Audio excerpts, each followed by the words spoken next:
What's going on, everybody? Chuck here, and I hope that you are having a fantastic day today. If you want to have the best chance for success in your fall lawn renovation, you do not want to skip this step.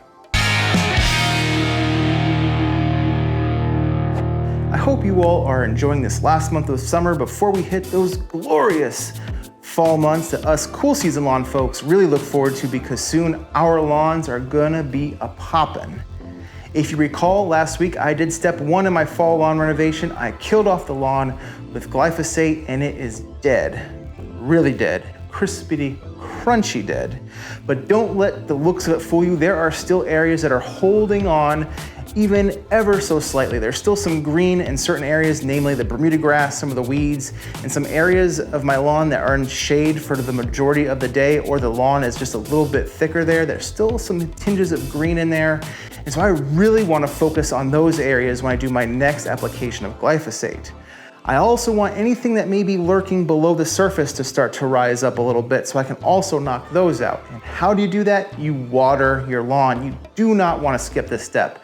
Don't just do one round of glyphosate, say, oh, it looks dead, and then go ahead and move on to aerating, overseeding, all that kind of stuff. Water your lawn, make sure everything that's just holding on, those little areas of color, start to perk up a little bit, so that way, at week number 2, when you can do your next round of glyphosate, you can do a spot treatment on just those areas. You don't need to do 2 full applications of glyphosate on your lawn. You just do one at the beginning, water after a week, and then 2 weeks later, after your first application, you go ahead and spot treat. That way you can make sure the majority, 99+% of your lawn is dead. So that way when it comes time to plant that grass seed, there's nothing that's gonna compete against it. But at least on the surface, there's nothing gonna compete with your baby grass seeds from growing. You're just gonna live in a nice, happy new lawn. Something else I'm gonna be doing to my lawn in between applications of glyphosate is I'm gonna feed the soil a little bit. I'm applying some Aerate, some Humic 12, and some D-Thatch.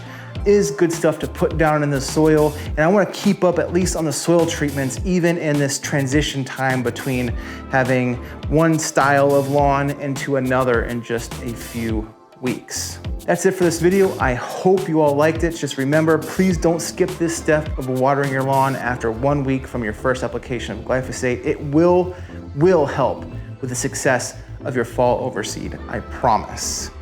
If you did like this video, please consider giving it a thumbs up, because that really does help this channel grow. It helps YouTube put it out to a larger audience, or so I hope. Also, comment below, how's your fall lawn renovation doing? Are you even doing one? I will see you all in the next video. Have a fantastic rest of your day, and God bless.